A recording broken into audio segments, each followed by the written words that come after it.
Okay, so hello. I am at the gym again and I'm carrying what is usually my gym bag, but I also brought this bag recently to the Texas Association of Literacy Education's Winter Conference in um, Nacogdoches, Texas.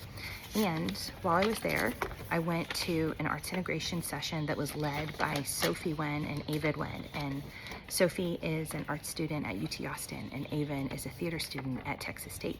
And they both, they're undergraduate students, and they presented on arts integration techniques that could be used with literacy to great effect. And we know this happens. We know this is a great pairing. Sophie's session is the one I want to talk with you about today. She did hers on storyboarding, on how storyboarding can be a great way to help students really dig into literature and plot structure and literary elements, and all that is true. And in her session, I did a panel that was based on my students' current reading of Fahrenheit 451, which they're doing in their co-taught class, not in my class, in my reading intervention class, but in their co-taught classes. So they're talking about this a lot, and this book is very much on my mind. But really, what occurred to me afterward when I was thinking about this session, which by the way was so fun. They did such a good job. It was at the very end of the day, and it was just such a perfect way to end the conference with so much energy and inspiration and fun. Was how easy this could be used as a just-in-time scaffold. So really all this started out as was a large rectangle on a piece of paper. So with zero prep, you could have a student depict any number of things related to your story or your novel or your essay. Even this could work with nonfiction.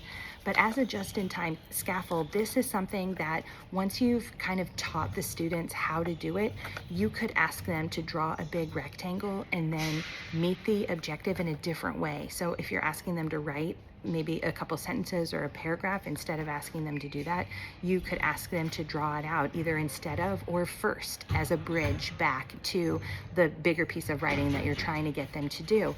And I mean, imagine how friendly this could be for a student who is struggling, and you notice the struggle, and maybe if you're lucky enough, you have a trusting relationship with this student, and they'll tell you, hey, I'm really struggling. I'm not connecting with this text, or I just feel lost. I feel like I don't know what's going on, or I do know what's going on, but I don't know how to put it into words. I don't know how to write about it. For you to have this technique to be able to say, hey, let's do a one-panel storyboard and just show me what you do know, and let's move from there. What a better way to salvage that moment for that student, rather than just redirecting them back to the assignment, to be able to give them this really creative bridge back that allows them to experience a little bit of mastery and build a little bit of confidence, to slow down maybe their thinking, to be able to represent it in visual form first, and then to kind of come back to the writing. Or like I said, if your objective is really just that they identify symbols or a turning point and they can do that in picture form, then maybe they can just do that in picture form.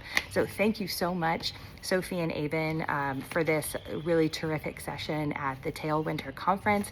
I will definitely be using this with my students, and I think I will be using this template for any number of applications in the future.